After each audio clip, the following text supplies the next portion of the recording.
sambuddhassa.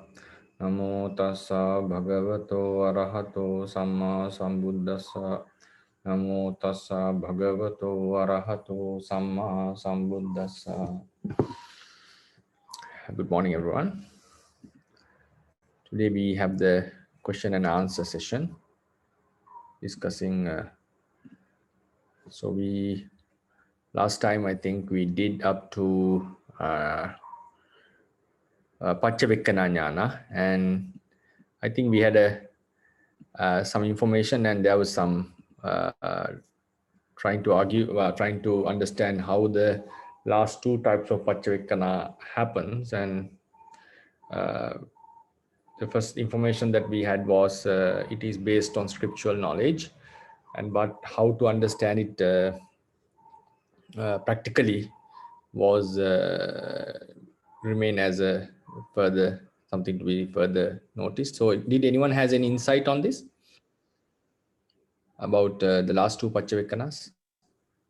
Hi, And we didn't come into like concrete information, right? No, we did not, Bhante. Yeah.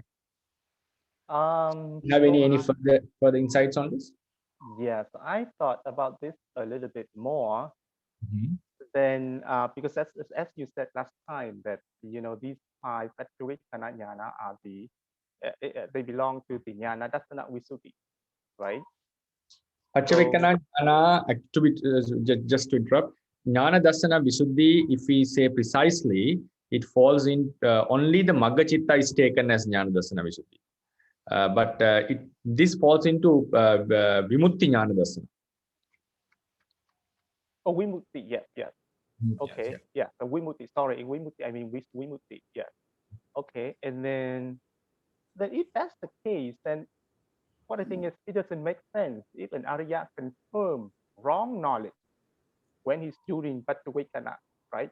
Because if he didn't have, the correct knowledge, scripture knowledge, and he's doing this, and then it's like he's confirming that wrong knowledge, that it doesn't make sense. So it's not, Visuddhi, Vimukti, Jnana Dasana. right? Yeah. It doesn't make sense. Because so which means we have two situations. So either he has the correct knowledge, the scripture knowledge, and then he's doing it just as the procedure, just to confirm it.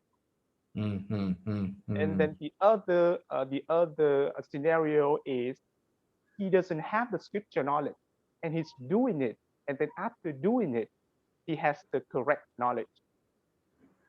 And if that's the case, then he has to see something during the time he's doing it. So that's the question. Oh yeah, if we in that case, if we can directly regarding the last part, if we can direct without the scripture knowledge, if we can know the remaining kilesas, does it mean that he can observe the anusaya? It doesn't. That also have to come into account, right? Like if we can observe the remaining kilesas, so is it like then also we have to think whether he's observing the anusaya. This is also something that really disturbed me for a long time, because we also say asaya anusaya is an observation of the Buddha only. So that point also we have to deal with, right? Right. Yeah.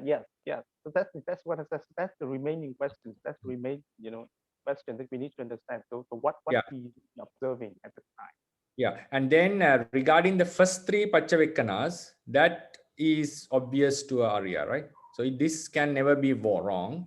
Only these two, the problem is. Yeah, exactly. Yeah. Then, as you said, if we say that Venerable Mahanama, the King Mahanama, he had a wrong contemplation.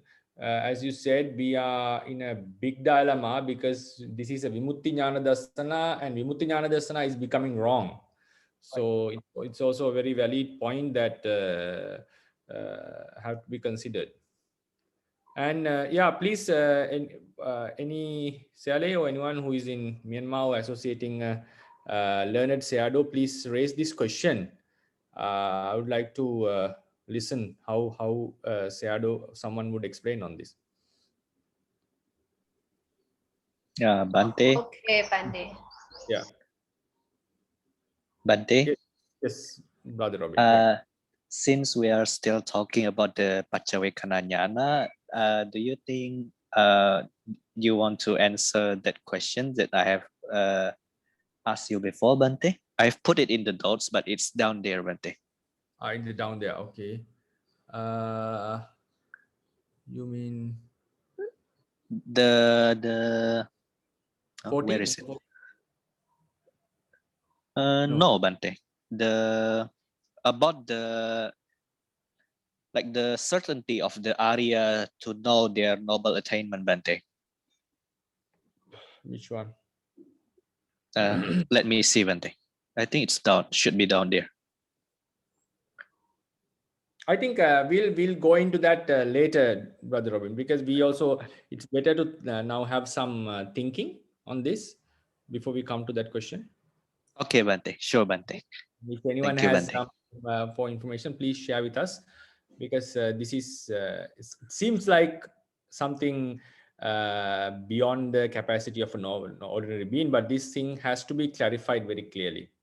Has to be clarified because it is one of the 5 parts of the sasana: Sila, Samadhi, Panya, Vimutti, and Vimutti Jnana Dasana. I think it is something that we have to take some seriously and know how to explain this.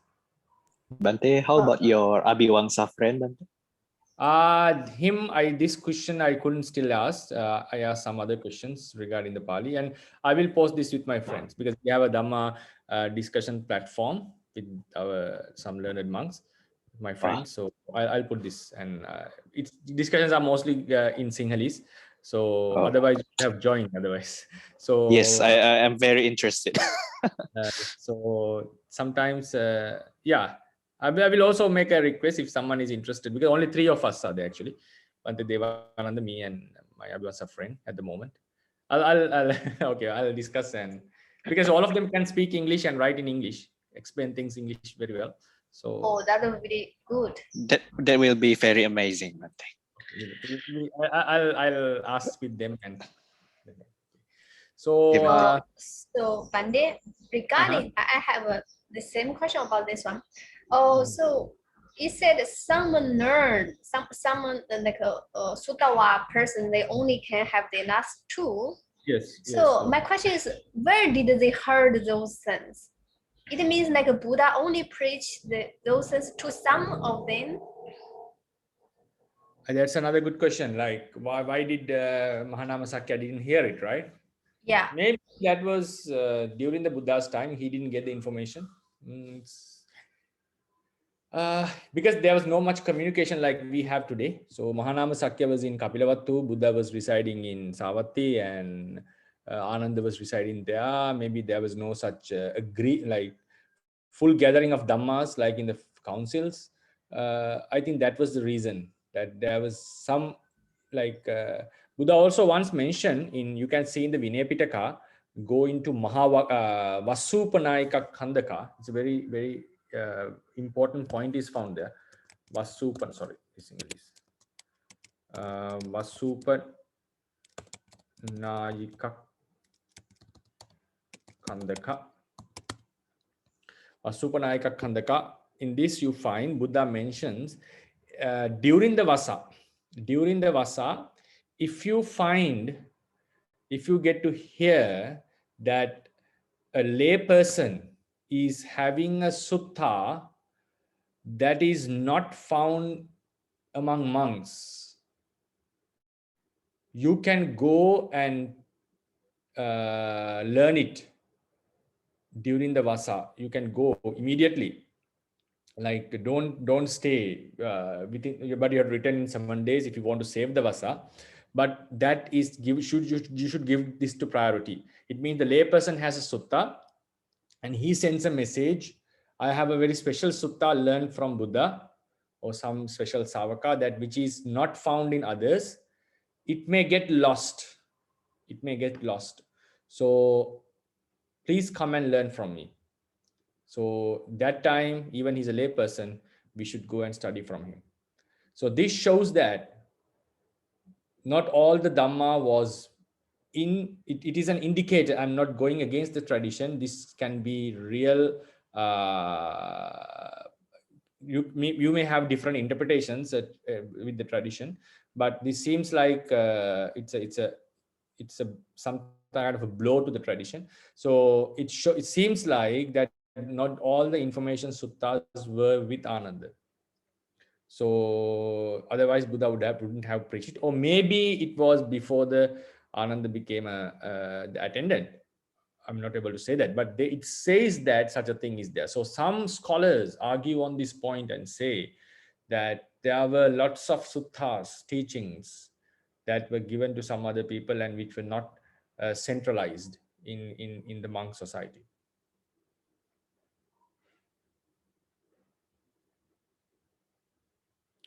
I think maybe such kind of thing. That's why everyone didn't have all the information. That's what you asked, right? Hello? Hello, can you hear me? Yes, Bhante.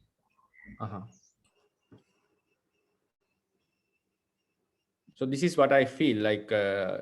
It's not that all the information was with Sangha even. So there's a very high possibility that some nobles doesn't know about these things.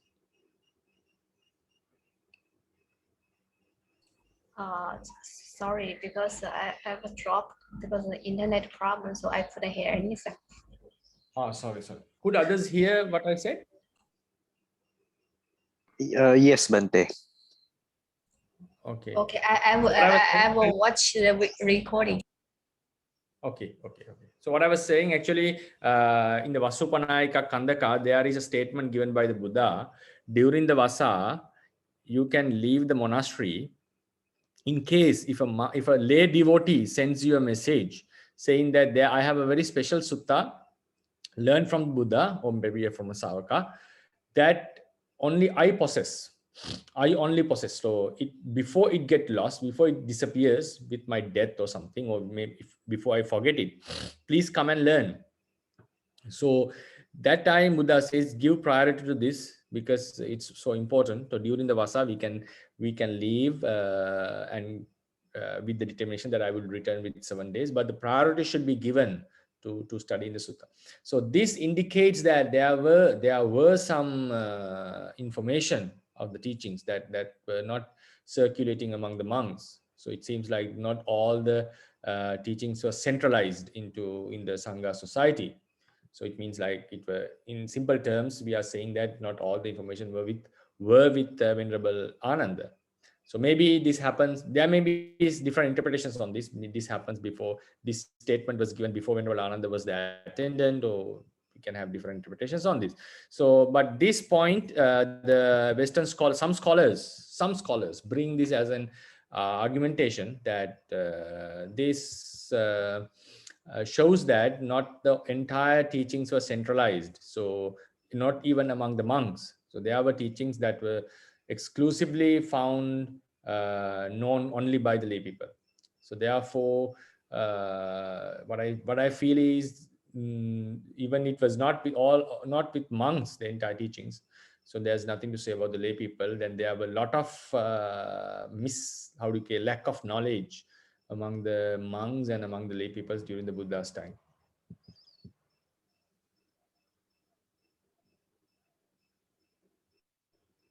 So that's what I feel when why some people didn't have certain knowledges, information. Yeah. Bhante, but later after, at the moment of the Sanggayana, can we say that it's like maybe it's already all collected to Bhante Ananda like that, Bhante? According to the tradition, while the Buddha was alive, he had all the information gathered in him. So then we assume I haven't seen in any book, we assume that what the Buddha has preached before Ananda became the attendant. Attendant means the fixed attendant, permanent attendant. He should have uttered them, taught them again, if the information has to be found there. Yeah, Ananda made a request if you teach any Dhamma at my absence, please teach it again to me. Yeah, that is, yeah, obviously he would have done that after he became the attendant.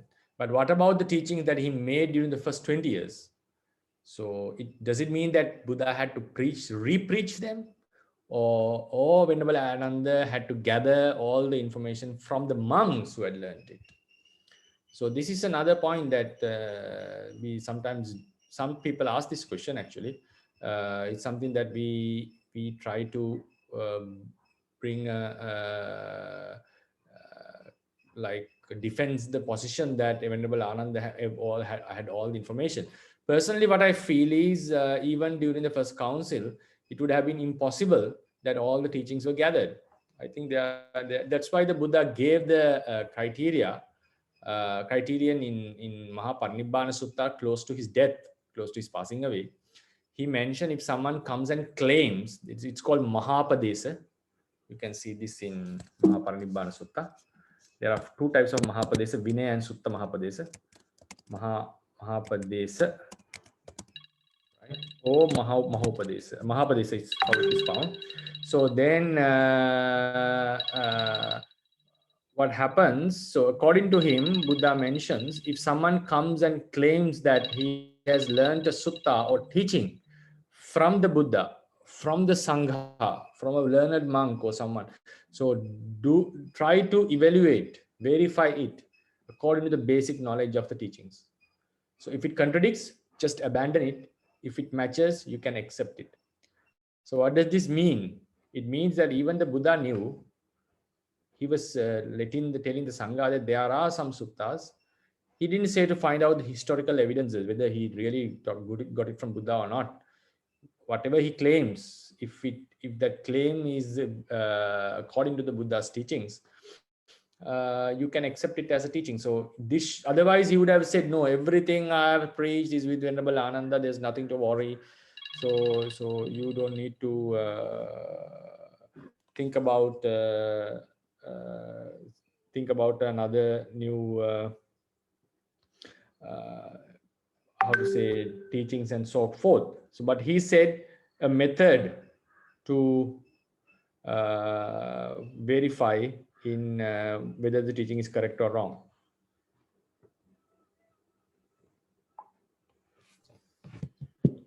Okay, Bhante. Thank you, Bhante. Sally, is it clear? Or Yes, Bhante. Actually, regarding the Mahapadesa, I read, I think 10 days ago or something, I read that part. So that time I was thinking, oh, the Buddha said like this. That's why, like Maggavihāri said in the fundamental class, if the teachings is a match with the main teaching of the Buddha, we should accept. Yeah, that moment I had that idea. And also it shows that another thing, not all the teachings were with Venerable Ananda, right? Yes. Yeah, it's another very clear evidence. So so that's why there's an argument also in other traditions. Is it means some suttas we found in other traditions, but not in Theravada tradition. Yes, exactly. Then you find, please go to Samanta Pasadika, the Vinaya commentary, right? Samanta Pasadika. There is a thing called Chaturbida Vinaya Katha, right? So I'll give you the exact reference. This is also a very important point for research students, the ones who are doing the research. This shows that it also shows that there was some information, even Venerable Buddha Gosa accepted the fact that you can find this in just give me 1 minute. Yes, page number 197, Vinaya commentary. Vinaya commentary 1, book 1, page 197, in the Chatta Sanggayana, right? Chatta Sanggayana.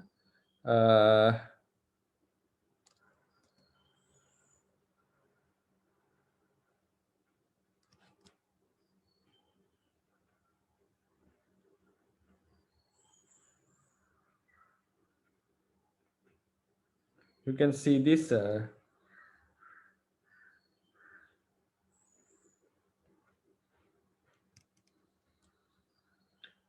Yeah, Paravadi, and you can see this in the from the first paragraph, because it starts from page number 196, right? From 196, you can see the Sutta, Suttanuloma, and so forth.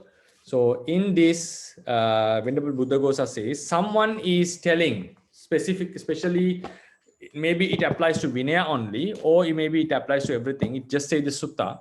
So one is talking about a Sutta from another book, another school. So then we have to discuss the very basics, and it is not found in our doctrine. That's the point. If it matches with the basic teachings of the Theravadians, because we are tradition, he says you have to accept it if it matches with the basic traditions. Even though that sutta was not found in us, it's found in another school. If it agrees, and if they claim that was the teachings given by the Buddha, and if it doesn't contradict our fundamentals, Venerable Buddha suggests the tradition of the Theravadians have to accept that this was a sutta saved by them, not by us.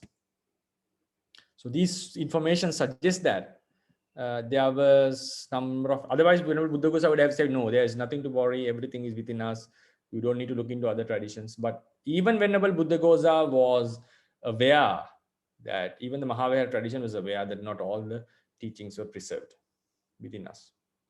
And also according to the you can see in the Tibetan tradition, sutra and mantra.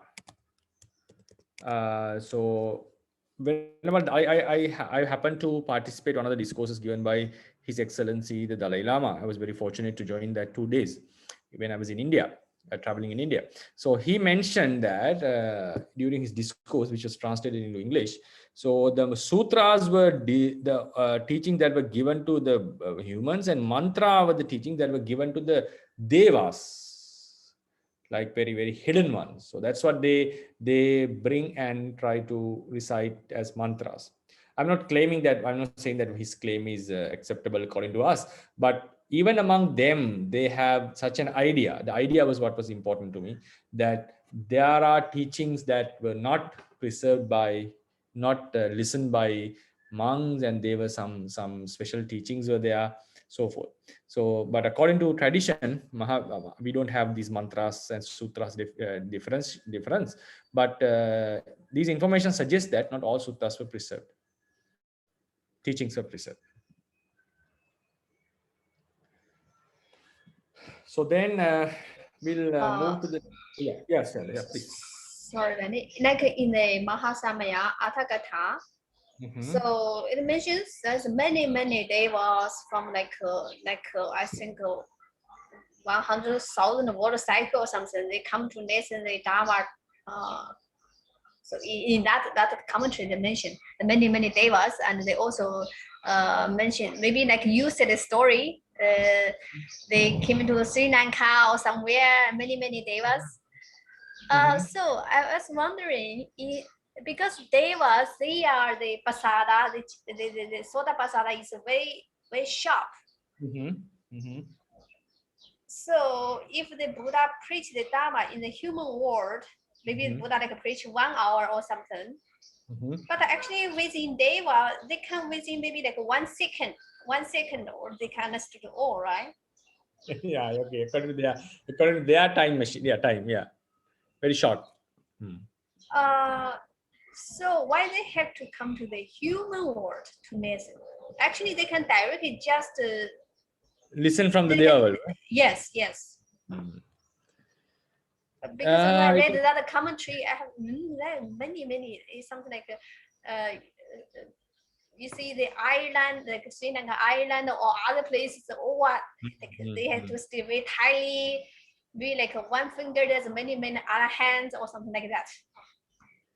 Yeah, now I see it is it's some kind of valued argument, because we normally say why the wisdom is called Dibba Chakku. It is close to the ear of the devas. Devas' ears can hear very far away and subtle sounds, so it's very similar to the wisdom. Abhinya is very similar to that ear, so we call it Dibba Sota. Dibba Chakku was also the same, similar to the divine eye, similar to the divine ear that Devas possess, the physical ear and eye. So then why couldn't they come and just listen from there? Yeah, maybe we can say maybe they wanted to see the Buddha closer, or listen. Maybe they wanted to stay in front of him and listen, not like not to do it with a Zoom, something like that. Maybe we sometimes listen, don't need to listen to Dhamma through Zoom. We want to go and sit in front of a shadow and listen. Maybe that was the reason. But it's still, is it the point that I didn't think actually? I didn't think, but indications show that sometimes the Sakka can observe from the sky and see what's happening in the human realm. And it shows that they could hear also. It shows that. So they didn't have abhinyash for sure, because they are the ones who are enjoying sensual pleasure, so they cannot have jhanas for sure. Most of them didn't have jhanas for sure. And but still, then it shows that they could have listened to Buddha's teachings from far away. And it also shows that it's another very good point. Also, we can defend that sometimes the Buddha's audience is very huge, but this will not be clarifying how he could preach to a very huge human audience. The sound was, we have to say, he was a miraculous person, so his voice was traveling very far because of his paramis and so forth. But with the Devas, we see, as you said, they even gathered till Sri Lanka or far away in the sea, but still they could hear. It means that it shows that they could hear the voice of the Buddha, which was far away, and they could have done it from the Deva world as well. So this maybe that's they want to have come into the presence and to see him very closely.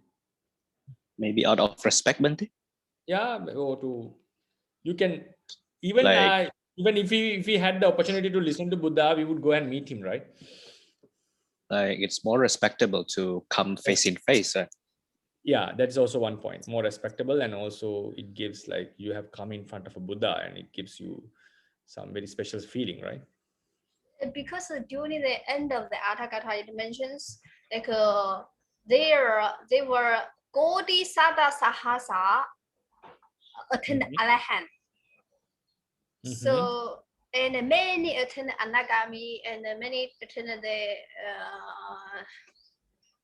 Sodapana as well. So that means I was just doubt how can they carry many like even they said this Arahants is like Gaudi Sada Sahasa. So this one is something that we have to take a bit seriously about the numberings. This is also something that I doesn't like, my mind doesn't appreciate much in the Theravada tradition. The numbers they have given is really high, and also the number of arahants, number of monks, number of people, the Koti Sata Sahasa. It's impossible that this number of people could fit into India, I would say. The 100 Koti, like 1 into 12 zeros. So I think even the entire human, the earth would not be sufficient to such amount of people, I doubt.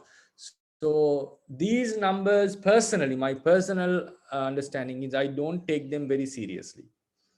I don't take them very seriously, because my mind doesn't allow me to take seriously, because it seems impossible. Because if you take because they were arahants, if Koti Sata Sahasra was arahants, and there should be more lay people than them to support them, and that's obvious. So it shows that the lay people were much higher than that number. So I cannot imagine how much lay people would have been there to support them, because very less people ordain. And then how the people could live such amount, like you as a person, you should have some personal space. Even you cannot live one after another, and there's no such evidences in such population.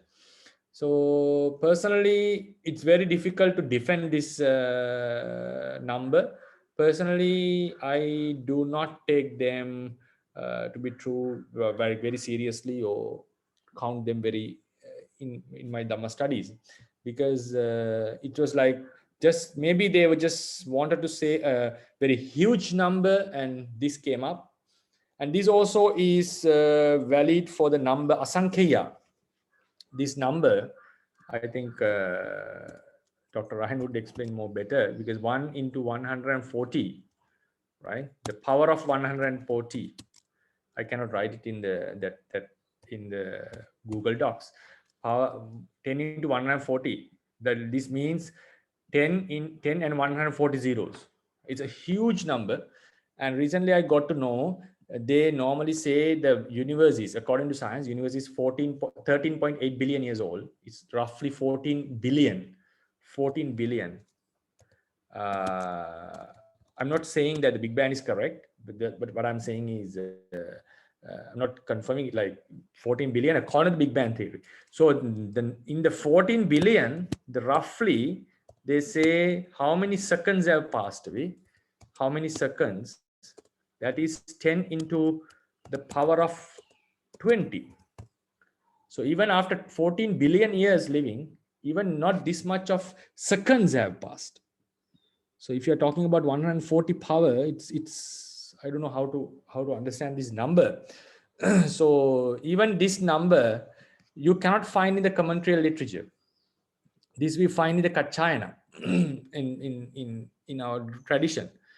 10 into 140. So Saddhaniti gives a different explanation about some other numbers like Abbuddha and Nirab, something like that. These few numbers, Kumuda and all these, the hells that Venerable Kokalika ended up being born. So the Saddhaniti says the number is not as the Kachayana mentions. So this also another point, the word the number Asankheya.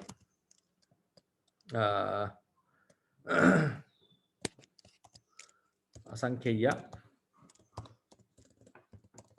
is a very huge number.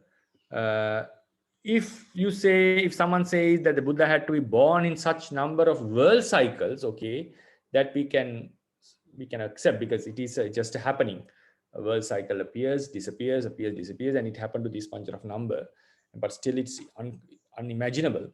But if a person happens to live this much of years, it means like it was a huge number that, to my understanding, it's unimaginable that a person could live such long, and the world is like a very long period of time that even it's very difficult to imagine this number. So personally, I'm a little bit reluctant about the numbers given in the tradition to be true. Okay, so because sometimes if we translate it into English, how can we translate like those numbers? Yeah, but we have to follow the tradition. The tradition says that this is the number and this is this, and so normally they count that uncountable, something like that. Asankheya is uncountable. But normally, personally, what I do is I use the Pāli word instead and gives a reference. This is the meaning of this word, because these numbers are very difficult to translate. If you go into the number, we have to say 140 power 10 into power of 140, something like that.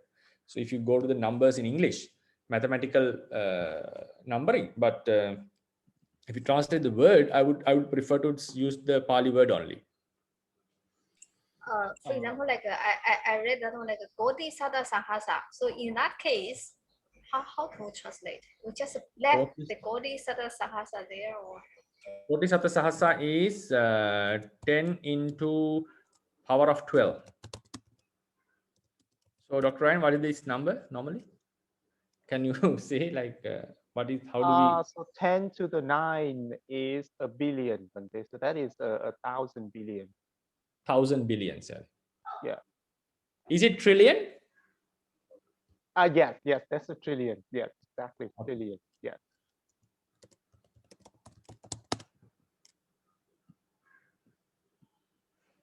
Yeah, what do you think about these numbers, Dr. Ryan?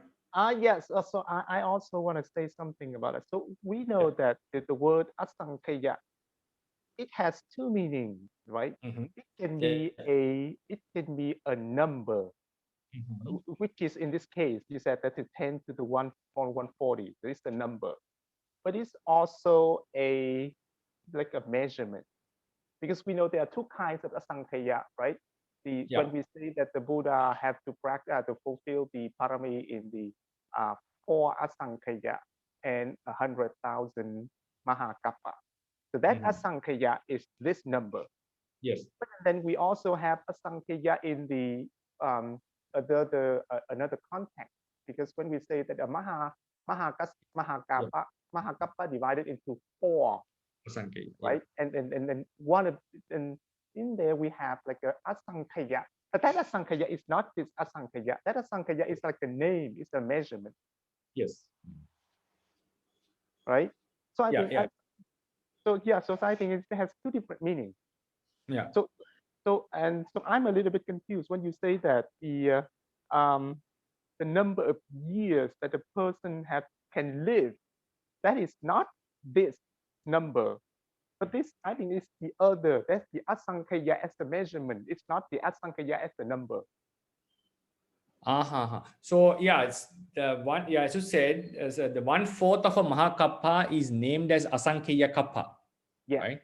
1/4 of the Mahakappa is named as Asankhya Kappa. Sangmatta Kappa, Sangmatta Tai, Vivatta Vivatta Tai. So these are Asankhya Kappas. But according to the information that we have so far, it says they live for Asankhya years. Yeah. So that And asankhya, I don't think that is this is the number. I think that's the name of some kind of a measurement. For example, we say a kilometer, or a 1 kilogram. That's something like that. But it's not a number. It's a name of a measurement. yes, that's what I was also suggesting. Like it should be something of a measurement that of very huge number. So my personal idea also like that, as you said. But Yeah. what happened is the information that we have so far is the human lifespan from Asankhya reduced from Asankhya to 10 years. Asankhya to 10 years. So what we have so far learned is that the human lifespan going into Asankhya is the number. So that's what we have so far learned within the tradition. I'm not able to say give the exact reference. I'll try to find and give the reference, discuss with my friends and get the reference exactly. So far what I have studied from our teachers and from the books, what has gone into my mind is that this is the number of Asankhya and it reduces to 10. So my later on, as you said, uh, personal, I shifted this understanding that this Asankhya mentioned in the book about the human lifespan should be a certain measurement, as you said, which we have not specifically mentioned how long it is, but it shows about a very long lifespan. So yeah, so that's my, I also agree with what you say, but so far what we have found from the literature, as it has gone into my mind and also gone into the discussed with some other monks, and we have discussed with the teachers, what they were saying was this number. That's what I was really later became reluctant to accept. And then also, Bhante, so you said that this number is mentioned in the Katyayana. You mean the Katyayana, the grammar? Yes. Where is it? Kachina grammar numbers, Siale? I think you know.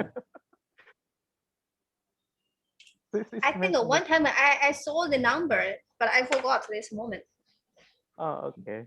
So just should be able In to the search for it. Kachina, yeah, it's mentioned in the Kachina. It's like Taddita chapter, I think. Taddita chapter. Oh, okay. I'll look for it. Okay. Because The yeah, list so of people.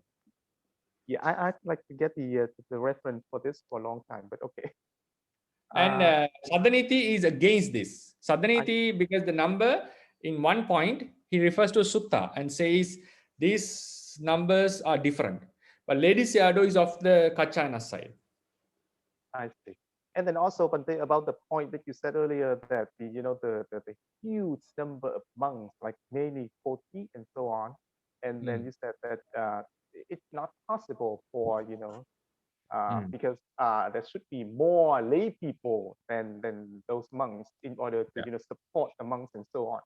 Yeah. But I remember I read somewhere that it says that when there is such a donation of the then mini monks, attendance of those mini monks, then they was coming down and helping for that donation.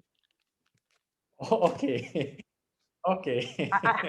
I don't remember the source now, but that's what I remember. I read about that somewhere.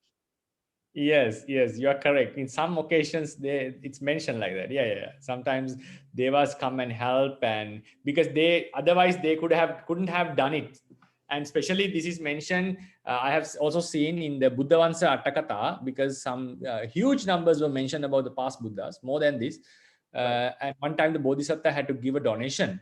It's too much, and he couldn't have finished it by one day. And devas came and helped them. But yeah, that's a special occasions. But how about they are going for Pindapata every day and so forth? This still Right. Yeah. right.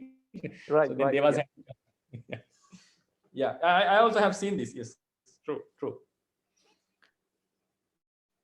Yeah, it's a very interesting discussion, and yeah, please, and if you get more update, please update us. And also, this is something that we have to inquire, I feel. So shall we move to the next question? Bhante, may I have two questions regarding this discussion, Bhante? Okay. So like from listening to your explanation, so it seems that there might be possibility that what we have right now is not the complete collection of the teachings that has been said by the Buddha, Bhante. But the main essence is still there, right, Bhante? Like the path to liberation is still there, right? Maybe the incomplete one is just the variation of the same thing like that, maybe, Bhante. Is it like that, Yes, Bhante? to my understanding, the Theravada tradition has an explanation about the vipassana from A to Z. The liberative path is very perfectly mentioned. It is solid, and to my understanding, it's a personal thing. Personal thing means how I understand about the practice. Then, as you said, some verifications like special suttas given to special people, maybe such things are missing. Yes, Bhante. But maybe it's just like variation of the same fundamental that is said in different way, Bhante. Exactly. But we don't know whether he has preached some extra fundamentals that are also, because you can have a lot of fundamentals. So that we are not able to guarantee, but the path to the liberation is clear. And he also has mentioned it in few places. Like I had a knowledge like all the tree leaves in this special forest. And what I have taught is like a handful of leaves that I have taken up. So then he says that is enough for your liberation. So he himself has uttered that I have taught the path very clearly. Okay, Bhante. So that means that we don't have to worry about that. No. I personally don't think about it. Okay, Bhante. And then my second question, Bhante. So like, just like what you have mentioned there, like maybe in commentary, there are some facts that are very hard to accept or maybe unlogical, Bhante. Or so is it possible that in our collection of texts, there is an attempt to deliberately telling an untruth fact, Bhante? But considering since this is preserved by monks, which the basic law is not allowing them to say untruthful things, that is quite improbable. But so how we should understand it? Is it just because of misunderstanding or some other factors, Bhante? Yeah, it's a very important thing. Before I go to this, I'll try to finish this question. Is also the next question is also very quite long about the iti, and I was able to gather some information with my friends. So as you said, the next question is opens a very new type of a discussion, because personally I don't think that there was some deliberate false information was inserted deliberately. It cannot happen, because even we ourselves don't do that, and we also never think of such a thing. When you go develop in the spirituality, there's nothing to say about the ancient monks who are dedicated to the sila and dedicated to the practice, and who also discuss about trifle matters in Vinaya. Such trifle matters were of great concern. So then why should have, it's impossible that they would mislead the future generation purposefully, deliberately. So then comes the information that was preserved from the ancient times, and it has come into our hands, and the tradition's nature is to preserve it as it is. But it doesn't mean that there were some discussions, argumentation. So they, sometimes there are informations that the ancient commentaries, not the Pāļi, the information in the ancient commentaries were debated or challenged by the Pāļi commentators, Venerable Buddhaghosa. And his information is, the commentators' information is challenged by the sub-commentators. So then they also by later teachers, something in the sub-commentaries. There are arguments in sub-commentaries. So there has been some scrutinization about the information. So there have been arguments, discussions, try to find out the logic, sometimes refutation, sometimes acceptance. So all this has happened within the tradition, which we lack today. Then, but still there are some points that I can, according to my understanding, one thing is that I feel like little bit odd is the numbers that we have discussed so far, and then the structure of the world, right? So according to the commentaries, it's a flat earth, to be true. So then this is a very huge concern. I think Seale also has some information about this, and also I have direct information with my friends in PAOK and so forth. So they say, they claim that when they have the, I'm not taking it as for granted and taking it as a proof. So what happened is when you have the samadhi and look into the world, almost everyone has had the same picture about the world. Even the ones who didn't have the scriptural knowledge have seen a similar world that has been explained in the commentaries. And that the world is a globe. There are some people who consider it was a flat earth, but I think it's a proven fact that the world is a globe. So then, but somehow, ironically, when the people observe with their samadhi, they see a different type of world structure. And also some things are really really contradicting, because according to the commentaries, in the world, for instance, every day to every place in the earth, every day should have day and night. But we also know that we have known that very clearly, the northern pole and southern pole, sometimes they have 3 months daytime and 3 months nighttime. The night and day fall is not continuous every day as we see near to the equator. So these are obvious facts that cannot be proven. So then, but the thing is, the samadhi, then someone can say that the experience they have in a samadhi is an illusion, but then it comes into another contradiction, because everyone sees the same, even without they are discussing with each other, and even ones who didn't have the scriptural knowledge. That's one point. Then about the origin of the language, about the Pāļi, the origin, Pāļi considering as an original language which doesn't change, is also something that is highly debatable, because according to the commentary explanation, even if someone is taken to a forest and kept in isolation without making him to listen any sound, and just fed him with the food, even without mixing with animals, he naturally tends to speak Pāļi. That is the point. So this also it's not a fact, to what I understand. And also this Pāļi language can be seen among the animals, because we see in Jatakas and so forth. So Venerable Aggavansa in the Saddha Niti, when you study first few chapters, I'm unable to say exactly which place. We happened to find this when I was studying with Most Venerable Sayadaw Nodiyana. While I was studying under him, we found that Venerable Aggavansa suggests that the animals didn't have the ability to compose gathas. They were not able to speak in Pāļi, because Pāļi is a grammatical language and so forth. It's impossible that it could happen. They were speaking in their own language. They were just communicating with their animal signs, and that was preached in Pāļi by the Buddha, and which makes very high sense, very sense to us.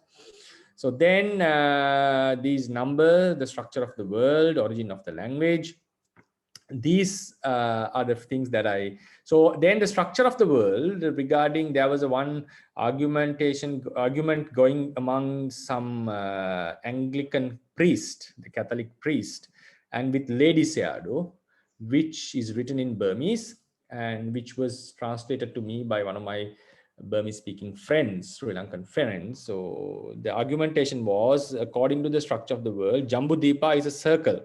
It's of the shape of the circle, like a wheel. That's how the Jataka says. So the Anglican priest or the Christian priest was arguing Venerable Lady Seado, saying that according to your information, it's like a wheel, and we have information now, direct information, that the Jambudipa is not of that shape. So the counter answer the Lady Seado gave was, the teaching comes about the shape of the Jambudipa in the beginning of the world, not at this moment. Now it has it has distorted with the oceans and so forth. Some parts have drowned and some parts has come up. And then so that's what he mentioned. And also for that point, we also scientifically they suggest that there was one huge continent which called, they give a name, I forgot it. So, and when I checked it, that according to the scientific information, it's also not in the shape of a circle, but it was a different shape. So they suggested that all the continents were in one cluster, one huge land, and it got separated after some time. So anyway, Lady Seado says that this information was about the beginning of the world. And then he gives a statement which was really interesting. He says, anyhow, these information in the commentaries are taken from Vedas, which was like a person like him saying this, like a person like Lady Seado, who was well versed in the Tipitaka and is all literature, and who has studied the Vedas for at least 6 months, according to his biography, says that anyhow these information was taken from the Vedas. So then we come into another problem. Were the information was taken from Veda, or weren't they the direct experience of monks? So that statement he gave, because of his scholarly nature and his personality, gave me lots of things to think, because he's not a person who just says, and he's not an unfaithful person who has understand the Buddha's teachings in real depths, including the Vipassana, and had a vast knowledge in the teachings, has mentioned this during his argument. I don't think he just said it to save the face of the teachings. I think that's his idea also. So these are the things. So then you go into if you see into Geiger, like a Western observation, if I bring one information from the Western observation, the Wilhelm Geiger, the German who translated, did a huge job to our tradition, like the Pāļi grammar and so forth. And he translated the Sinhalese chronicles, the Mahavansa, into English. And he also wrote a Sinhalese grammar book. He says in his introduction to the Mahavansa, he personally is of the opinion that there was no way, no possibility that these monks, the monks of this tradition, the Buddhist monks, any tradition, the Buddhist monks would deliberately bring any false information into this.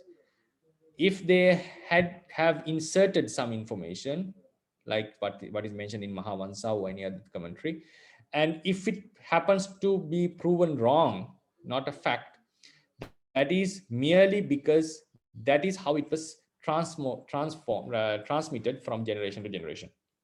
They just recorded something that they got, and he says that personally he thinks that it's impossible that these information were distorted purposefully. So yeah, these are the things. So these are the information that I can give as from my perspective. So yeah, it is something open to discussion, and yeah, so this is what I feel. Okay, Bhante, it's very clear, Bhante. So it's mean like maybe if there is some mistakes, it's purely just due to technical reasons, Bhante, and then it's not intentional like that, right, Bhante? That's how I feel. And I'm also like tend to will lean into this Bhante, because it's quite impossible for the monk to deliberately tell the lie like that. Thank you very much, Bhante, for the explanations, Bhante. Hi, Bhante. So according to what you said about Lady Sayadaw, he said that that information is from Veda. But then About the structure of the world, yes. yeah. But then we know that we know, but I think we should think that not everything said in Veda is wrong, right? Yes. And then also, so for example, from my understanding is that Veda is basically the teaching of the Brahma to human beings, right? Yes. Yeah. And then so maybe some of the Brahmas up there, maybe originally the teachings are, they taken from the Buddha's teaching, not the previous Buddha's teaching, and then they just Possible. so that's possible. And because one of the things is that, so how could they know about the 32 parts of a great man? It has to come Yes. from Exactly. some other knowledge from the past. Yeah. So things so those examples can show that not everything in Veda are wrong. Yes. Exactly. Yeah, so that's my understanding. Yeah. So Bhante, Yes. Yeah. this is something like becomes like a circle. Okay. You What see? is the Yes, the circle is like a Dr. Al said. He said, okay, if it come to Veda, and the Veda, the Brahmas, they heard like from the previous Buddhas, and so not something all like, okay. I think not all information, right, Dr. Ryan? I'm sorry, what Bhante? I'm sorry, what? You don't mean that all information in the Veda are from Brahma and taken from Buddha, no, right? No, not all of them. No, not Yeah. all of them. Some. And also my Sanskrit teacher, because now these days we are reading the some Brahma text, the Brahmin text. So about their stories, they are teaching stories or something like that. So he also mentioned that actually those stories we also can find in the like Theravada text, like Jataka or some other Indian text. It's something like a foundation. Okay. Even like for the now the modern stories for the children or something. Actually, they got some ideas from like a Brahmin text or like the older text. So they made the story and something according to their tradition. So it means some Jatakas are influenced by the stories found in Sanskrit books. Yes, that is possible, because if we looking back the history part, you see, actually we cannot separate it, just ultimate like isolate this tradition is how can we say? Actually, they are mixed. Like hugely influenced by other traditions, is it? Yes, they're influenced to each other. Okay. Yeah, this is also another point that they say that great influence is found from the Brahmin text into Buddhist teachings, and there is some evidences that they show. Yeah, it's also a valid argument. But one thing that we have to be clear, right? The main essence of the teachings are contradiction, right? About the self and the non-selfness. Yes. Yeah. So such stories, yeah, and that's true. And some Jataka stories also we have to explain it's very little bit difficult to explain. And another hand, I read they said the Jataka story, it was rewritten by a Singhalese monk, right? What we can now. No, that is actually the Jataka book in Singhalese that was written by a king. Not the Pāḷi commentarial Jatakas. No. That we have in Sri Lanka. We have a book called Jataka Pota. It's like book of Jatakas, very nicely written in the Sinhalese language, very beautiful language, beautifully used. The language has been used very attractively for the Sinhalese people. So that is what the Jataka was written, but that was based on the Pāḷi Jataka commentary, which was written in Anuradhapura. This Sinhalese book was written long after the kingdom has shifted to some other place. I see. Actually, when I read the Jataka, if we read the original text, there's only gathas. There's no And story. also, I think the philologists suggest that Jataka is very ancient, right? Very old language they contain. I think they are talking about is only the gatha. It's not a story. Gatha, I mean, Gatha, yeah. Because all the story, what we know, the Jataka story is all in the commentary part. But isn't it that when the gathas number is increasing, when you go higher and higher, you can read some part of the story in the gathas, right? It's the problem comes when ekaka nipata, dukkha nipata, tikka nipata, you cannot understand how the story happens. But when you come into the longer stories, even in the gathas, you can read the stories, a huge part of the story. Like if you take the Vesantara Jataka, just reading the gathas, you can understand the story, the huge amount. Yes, but Yeah.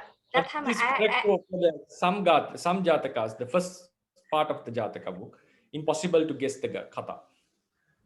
and also the different versions, like Thai version and the Sri Lanka version and the Burmese version, the number is different. Yes, number is different. Yeah, exactly. So what is the reason behind? Do you know that? I think that is during the preservation, there had been some things, and if maybe some losses, or because different Banakas had different information about certain stories. This has happened in many parts of the tradition, like the different Banakas have different information. Maybe during the process, some has been lost because of the maybe like during transmitting orally from tradition to tradition. And I think sometimes because it was not centralized as now we have, there can be some insertions of certain stories that the monks in the central position didn't have, but monks in the faraway district had with them, and those stories have crept in to certain traditions. That's what I personally feel, because the Myanmar also have a different stream of Dhamma directly from India.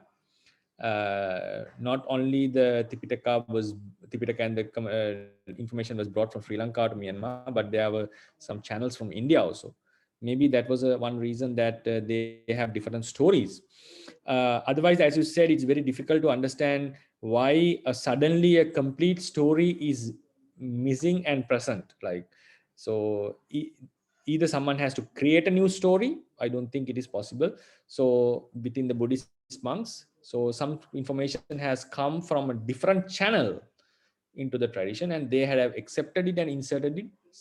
Some authorized monks, like the leading monks, would have accepted and started to put it into the doctrine in a different area of the globe, while the other monks in a different area didn't have that information. Or otherwise, they were preserving the Jatakas while the oral transmission was happening. Some parts were lost because of some problems in the memory or something. So these are the two possible scenarios. Like originally there was a huge bulk of the stories, the entire bulk, and some were missed because of the oral tradition. Or while the traditions were evolving in different places, some other stories have crept in, saying that this is from the Buddha, and maybe they have judged it with the Mahaupadesa, and if it has agreed, some would have been accepted. So I think these are the two possibilities. But I see that how the stories have changed. Number of stories are different in different traditions. Okay, thank you, Bhante. Okay, so yeah, we have passed the time. So I'll leave this 30 question, number 30, to next week. But I think this next question I can give a answer. It's not very detailed answer, I feel. Question about answer of 24. Bhante said the sensual pleasures, Pachupattita Kama, Nimmana Ratino, Paranamita Vasavano. First question, homosexual is also Pachupattita Kama or not? Pachupattita Kama is like they have a specific person. This is mainly referring to sensual pleasures. According to the commentary, it seems like the sexual pleasure is what has been explained. So Pachupattita Kama means like a person have a wife.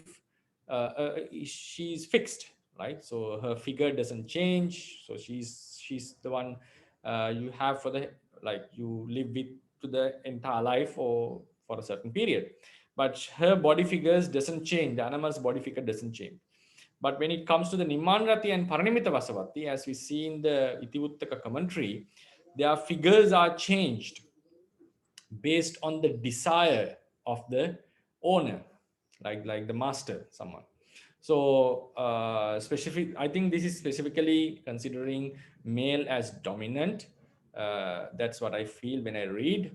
So Nimanarati means according to the desire of the person, the figure changes. Paranimita Vasavati, having known his desire, the other person changes his figure. So then someone has given a detail about some information, like they get into marriage and later someone found as so homosexuality is like, it's a different thing. Homosexuality means having a desire for the same person of the same sex, and normally it's a natural phenomenon in today's world, but we can find in the, according to the Chakkavatti Sihanada Sutta, Chakkavatti Sihanada, you can follow this word. In that, Buddha explains how the defilements arose from time to time. While the human race was having a long lifespan, there were no much defilements.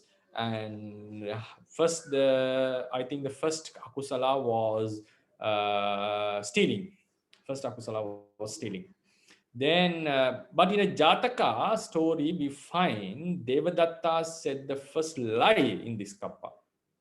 Is also a point to be considered. Devadatta, I forgot the Jataka. Devadatta said the first lie. But in the Chakkavatti Suvanada, Buddha says the first, that maybe that was an isolated incident just for the Devadatta. The people didn't adapt that.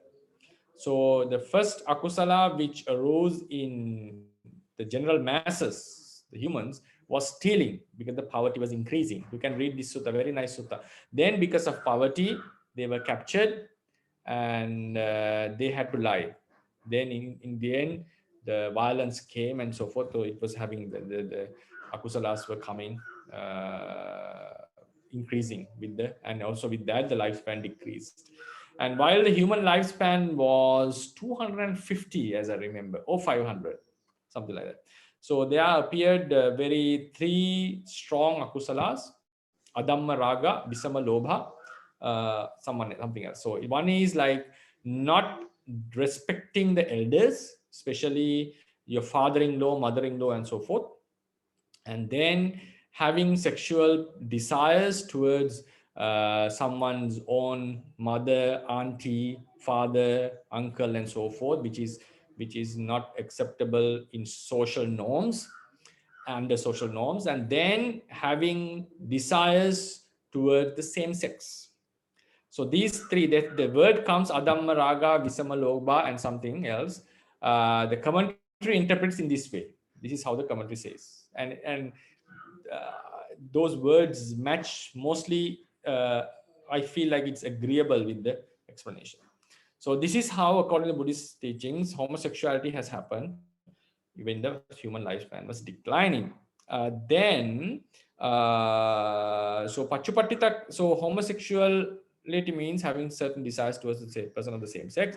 So so whatever karma in the four human realm and the below four deva realms is Pachupattita karma, whether it's homosexuality or sexuality towards the other sex or bisexuality, whatever it is. Then in Abhidhamma class, Myanmar Bhante has said that homosexual is a karma, which means cannot change in this life because of too much lust in the past lives. Maybe this caused bisexual or more lust to, all right. So this, and also I think sometimes there is a misunderstanding. I'm not saying this statement. Misunderstanding is there because about a Pandaka, the word Pandaka, according to the Buddhist teachings, that 5 types of Pandaka we have. Some misunderstand that the homosexuality to be Pandaka. No, Pandaka means a very different state of a mind. We have 5 types of Pandakas. So their lustful thoughts are very intense. They cannot control themselves. They cannot control themselves. It's very difficult for them to control them. So it doesn't mean that just having homosexuality or homosexual thoughts doesn't put someone to be a Pandaka. It's a very huge misunderstanding. According to my personal idea, it's a very huge misunderstanding, even among some monks. I have known some monks claiming that a homosexual person as a Pandaka, and it's a very completely wrong statement according to what I understand. So it's not a matter of karma, it's a matter of the lust. It's a matter of the nature of the lust. So it's maybe the Pandaka thing is mostly basically is a karma matter. His birth is due to a karma or weak karma, or sometimes even a Pandaka birth can happen because of influence of the strong lust, strong akusala. But normally such desires like towards the same sex or the different sex normally is the habitual thing. So personally, a logical thinking that I made personally, it's not proven. What I feel was when during the life course of samsara, we have been males and females time to time. So therefore, there can be the attraction towards the males and females, both because of our, like we have the, in terms of a lust is something that attracting towards some other being. Even lust can be happen towards the animals for some people. So lust is a very basic quality in the mind. And this can, if this arose to the same sex, we call it homosexuality. If it happens to another sex, it's called, I think there's a word for that. So that different. So then what happens, the social norms is for the different attraction to the different sex. But then sometimes some people consider this as some extraordinary thing in the homosexuality. But personally, what I feel according to Dhamma, it's the basic quality of the lust manifesting towards different figures. So, and also because of so that is found in every being. That is found in every being. So, but when the Bhava Rupa, when it appears, so when the Bhava Rupa appears, and also when we go into Abhidhamma, we find that there is this lust can be divided basically into the lust of a man and lust of a woman. So that's why normally it is said woman becomes a woman. Normally a woman is a woman in samsara, man is a man, because their dominant lust governs their existence, the nature of their existence. But according to Abhidhamma, what it says, according to information that we have, specifically mentioned in the Paramattha Dipani, Bhava Rupa is an outcome of sexual pleasure, sexual lust. It's outcome. That's why when you subdue these lusts in the jhanas, in the next life as a Brahma, you don't have any Bhava Rupa. You don't have that Bhava Rupa. But it is mentioned that the Brahmas have a male figure, but they don't have that Bhava Rupa because the Bhava Rupa is specifically related to sexual desire, the sexual drive.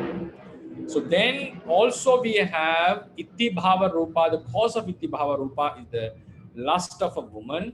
Cause of Purusha Bhava Rupa is lust of a man. So in jhanas, we suppress entire lust. So it shows that this manly lust and womanly lust, there is some kind of a secondary element in this basic lust. That's how I feel. So this causes the Bhava Rupa. And then the Bhava Rupa happens, it dominates in one life. And when a male Bhava Rupa happens, the male lust becomes dominant, the female Bhava Rupa happens, female lust dominant.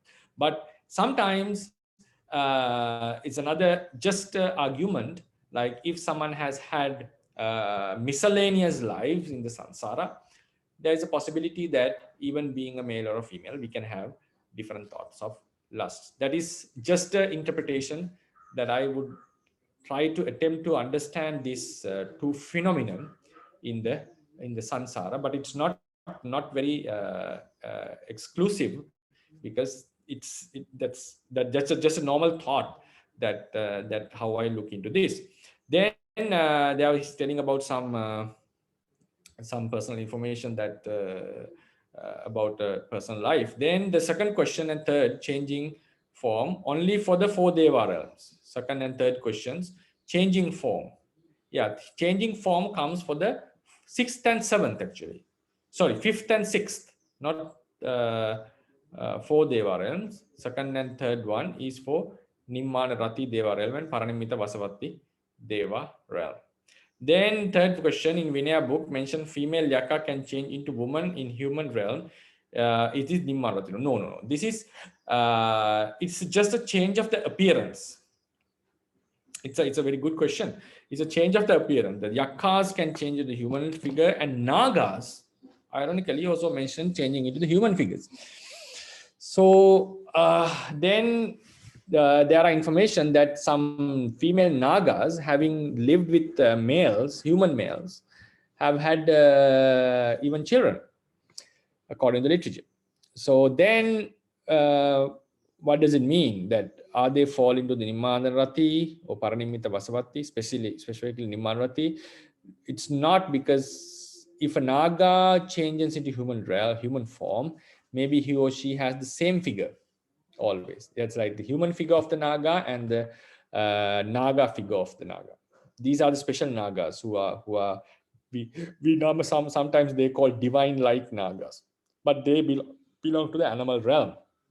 So this doesn't fit into the Nimmana Rati, because Nimmana Rati people can change according to their will. Then someone can ask, can't the other devas change? Yes, they do change, but maybe they don't have that nature of changing themselves based on the desire of the other person. Maybe that's the reason, because we also know that devas have that ability to change the form sometimes, and the Sakka used to do that all the time in many stories. But I think they don't do it for the purpose of sex. Maybe that's the reason. That's why Itivuttaka Pāḷi mentions about only these two of changing the figures. Then fourth question, Nun showed me a paper that in the lowest Deva realm there is sex, and in higher Deva realm they look at each other and smile, lust disappears. Is it true? This is also an argument mentioned in the commentaries. Some teachers used to say, according to the 5 Deva realms, upper Deva realms, they have different types of sexual satisfaction. Like they look into each other and their sexual desire is satisfied. Sometimes they touch with each other, and that's the sexuality is completed. But this idea is rejected by the mainstream of the commentaries. They say that they have sex like the humans do. So therefore, that was an idea prevailing in ancient times, while even the commentaries were written. But the mainstream commentary rejects that, and it says that they also have the sex in the same form like humans do. Bhante said in 4 Deva realms, exit Pachupattita Kama. What about the other 2 Deva realms? Yeah, that's why the 4 Deva realms have Pachupattita Kama, number 5 and number 6. Pachupattita is like a fixed figure. That's what it means. It's a fixed figure. Nimmana Ratino and Paranimita Vasavatti, the other person changes the figure based on the desire of the other one.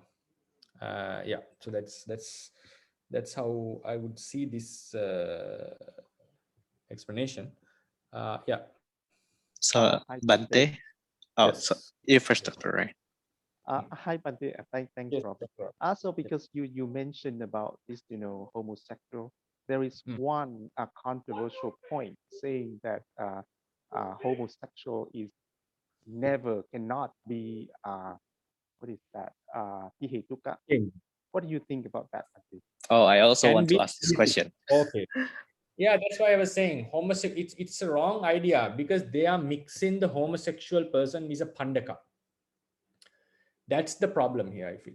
So mixing the homosexual person with the Pandaka, then we have to go, what is a Pandaka? We have 5 types of Pandakas. If I go in detail, because something that to be clarified.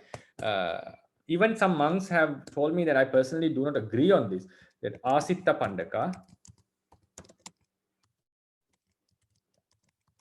then Usuya,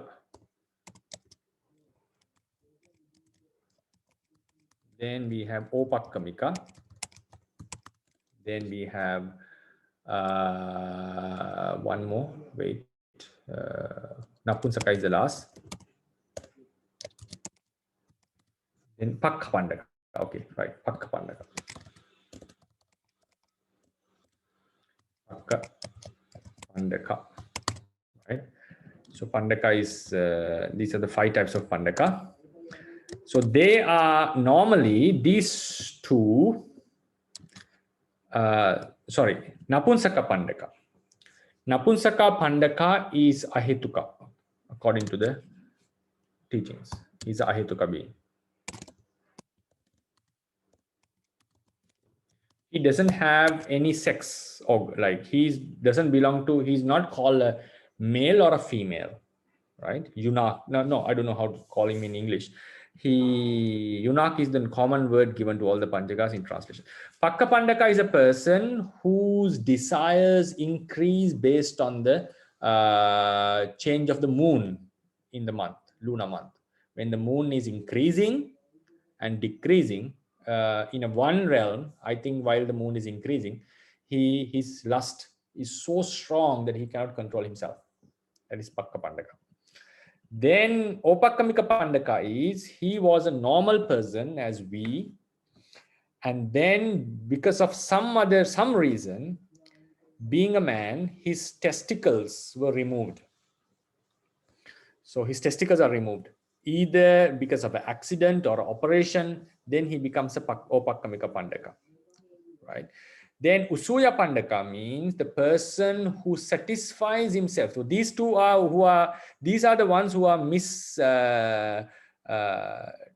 ones who are ordinary beings but with huge lust. Napunsaka Pandaka is obvious, right?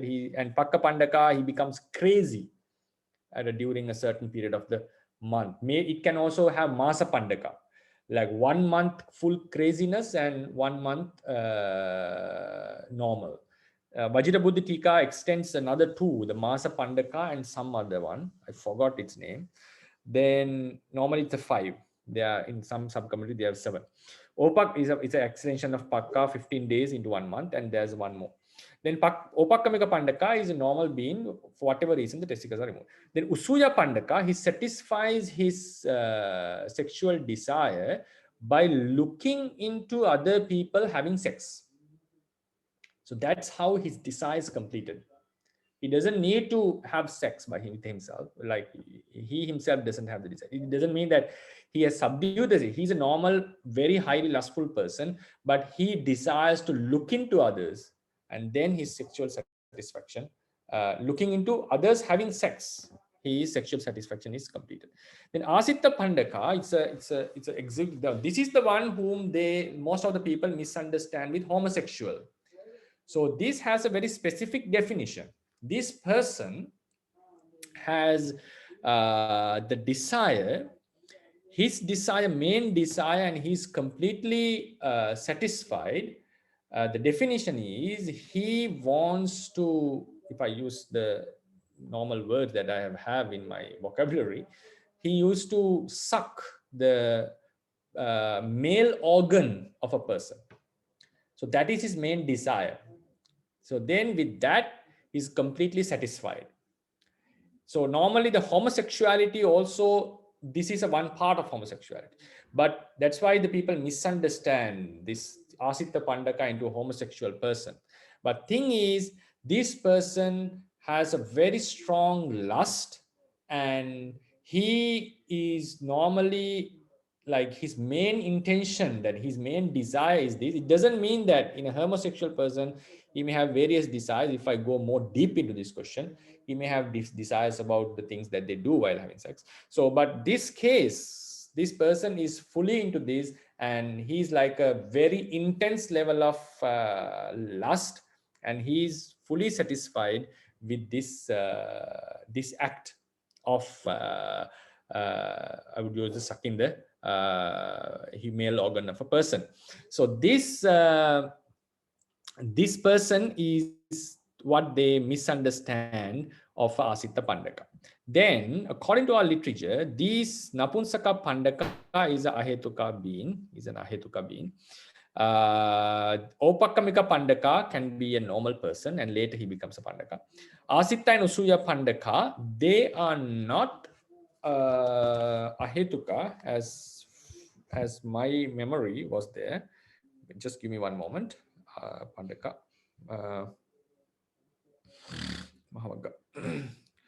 So yeah, this. So then regarding the monk's ordination, Buddha mentioned should not ordain a Pandaka.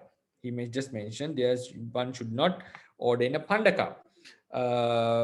So then, so it says, the commentary says the entire lust is completely subdued by this act.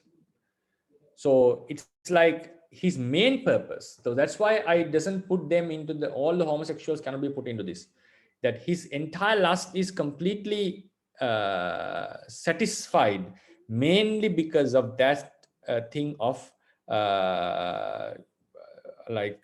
taking the male organ in his mouth. So this is like, when you read the commentaries and subcommentary, you feel like it's a very huge level of lust that he cannot live without, and his main purpose is to do this. So then these two can ordain. Asita Pandaka and Usuya Pandaka can ordain, but should live under a teacher for the entire life, right? Because they are very, like, it's not very intellectual type of beings. Their main purpose, their main aim, I think you can see such people in the society even. So their main is to get this lust can be their main aim in their life. It's a very dominating factor in their lives. We all have lust as Putujana beings, but it can be subdued very easily. But this person, he cannot control himself much. So always cannot control himself much. So therefore it is recommended that they should always stay with a teacher if you ordain such a person. And then how to distinguish them with their behavior, right? So the Okappamika Pandaka should not be ordained. And these are very controversial, but very serious thing. A monk who has ordained get into an accident and his testicles are removed, automatically he becomes Parajika. Parajika means he's a no more monk. So that's how Buddha mentions the Pandaka should not be ordained. A Pandaka, if someone's already ordained, become a Pandaka or found to be a Pandaka, should be dispelled. So what the conclusion that comes is, a monk has ordained as a male, becoming a Pandaka because of an accident or some other reason, the testicles are removed, then he loses monkhood. This is a very, some kind of a serious thing. Pakka Pandaka, it says, during his Pakka, during the time, his change happened because of akusala karmas. So therefore, during the good period, he can ordain. But what happens when he comes to the, when he becomes, so this person is considered as a Pandaka during the troublesome period, not in the other period. So as I read it to if my memory was correct, he loses his, he should not be kept in the monk society when he turns into be a Pandaka. That's how it is mentioned, as I remember, or he should be destroyed. So this is basically should be a temporary ordination, because next month he's going to be a Pandaka, right? Napunsaka Pandaka is surely not ordainable. So I think this is the point that has led to understand that he's not like same as homosexuality. So according to this, so I'll read the commentary, sub-commentary. Ahetuka patisandhi katayanhi Ahetuka Patisandhi Katayanhi Avisesena Pandakas in the Ahetuka Patisandhi, generally it is mentioned Pandakasa Ahetuka. But this is the Sarata Dipani commentary says Asitha this Pandaka, Usuya Pandaka, 1, 2, and Pakka. They have the Pandaka. So I was wrong. So the Patka Pandaka from birth, because even though he changes, Patisandito Pattayevaka Pandaka Sabhavu. So from the Patisandhi, they have the Pandaka nature, right? They have the Pandaka nature. Asitta Usuya Pakka Pandaka Anancha Patisandito Pattaye Pandaka Sabhavu. No Pavatyang Evati Vadanti. Tene Vahetuk Patisandhi Nidesi Jave Pandaka Nidesi. So yeah. So Patisana Tesan Saggo Avaruto Maggo Panavaru. So this person, we are talking about a Ahetuka person. So that's why I said he's not an intellectual type of a person. We can recognize him that he's fully into the lust. So it's not the normal homosexuality.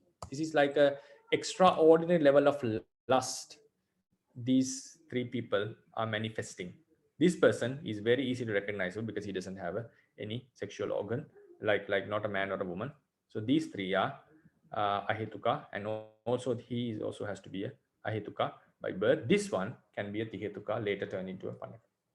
That's how I feel. So I do not agree with the idea that homosexuals cannot be Tihetuka. Homosexuality is something else. Pandaka nature is something else. Oh, okay, thank you, Bhante. So Bhante, like among these 5, only the third one that has the possibility to be a Tihetuka, Bhante. Yeah. Possibilities. Tihetuka is the Opakkamika Pandaka. Others are Ahetuka. Okay, Bhante. Thank you very much, Bhante. Because in the world, like the homosexuals have very high intellectual ability, and it's something else. So I don't know why people start to compare this. Like there's a misunderstanding about this. Unfortunately, among the monks, even sometimes they used to condemn. And one monk used to tell me that monks have the homosexual thoughts. So someone would say that there are Pandakas who are ordained already. I was really surprised why you are talking like that. Then that was the argument. So this is a misunderstanding, taking Asitta Pandaka, not even the Usuya. Usuya is someone who observes. Asitta Pandaka to generalize Asitta Pandakas as homosexuals. That's a wrong explanation. Asitta Pandaka can be a homosexual. Obviously, he's a homosexual, but it's an extreme level, and it's very low level of wisdom, and his entire life is fully governed by the lust. I think you get my point. So Bhante, like it means that it will be very, very obvious that the person is the Pandaka by. Exactly. It's very obvious. Oh, okay, Bhante. So like their life is just mainly for that last. Exactly. I think you understand that there are some people like that, right? So that is this kind of a life. Okay, Bhante. Thank you very much, Bhante. So Bhante, regarding the Pakha Pandaka, like because like a half month he will be like a Pandaka, real Pandaka, and another half month is not Pandaka. It's just a normal. But within normal period, he can become a monk, and during he is a Pandaka, he cannot become monk. So if he wants to ordain, that means every half month he has to disrobe, and the next month he can ordain again. Yes. So, but according to Vedaya, how many times the person can become a monk? Oh, this one would be really heartbreaking sometimes. For males, there is uncountable. You can ordain and disrobe as much as you like. But unfortunately, for bhikkhunis, one-time ordination, there is no way of disrobing, no protective protocol. If they disrobe by wearing lay clothes, they cannot ordain again. So for the bhikkhunis, there's only one opportunity. You ordain or you go back, cannot come back. For monks, there is no limitation of times, like amount of occasions. Okay. So another hand is regarding the Usuya Pandaka. because few days ago I also read the 5 Pandakas. So that means from the birth, they have the nature of the Pandaka, right? Yes, exactly. It's not like someone like the young generation, they used to watch the sexual movie or something. That is not a No, Pandaka, right? that's no. This is the like watching pornography and satisfying themselves. No, this is not the thing. This is like their main thing. Like I'm able to express this. Like their main, you can obviously see that he's not natural. He's not a normal person. Like his sexual satisfaction is little bit different from other people.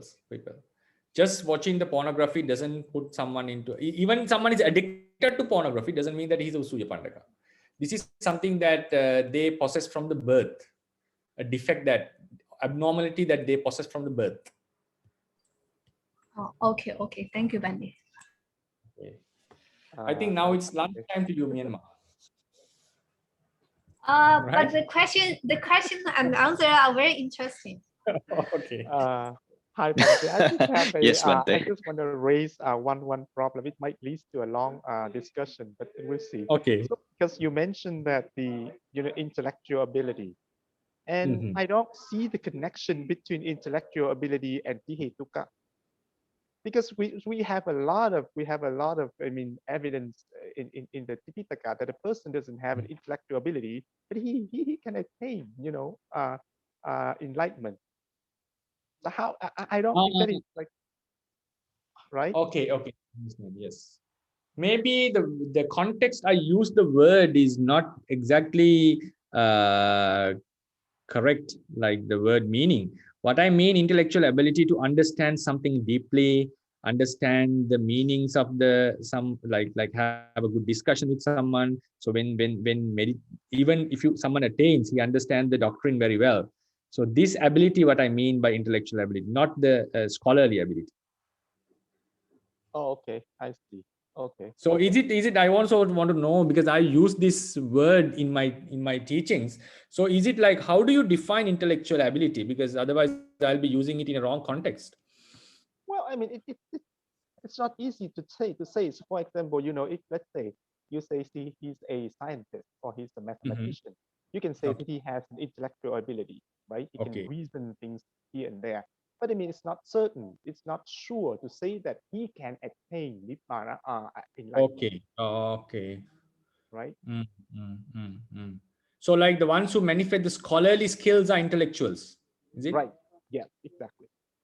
But so now if you put this context into a normal Arya who attain, while like for instance Sopaka or someone, if you think like someone very normal person becoming Arya, he didn't have that intellectual capacities and so forth, like a Mohacharita becoming Arahan, for instance. Mohacharita. So his ability to understand Dhamma, how do we define that ability? Is it wisdom? What the word we should use? Yes, but then again, one can say that there are many kinds of wisdom, right? I mean, wisdom can mean a person who is wise. He can understand things here and there. But and then again, it has to be the wisdom in the Dhamma. The wisdom is Dhamma is different. Maybe it's not exactly the same with the wisdom in, like we say, circular life, right? Spiritual wisdom.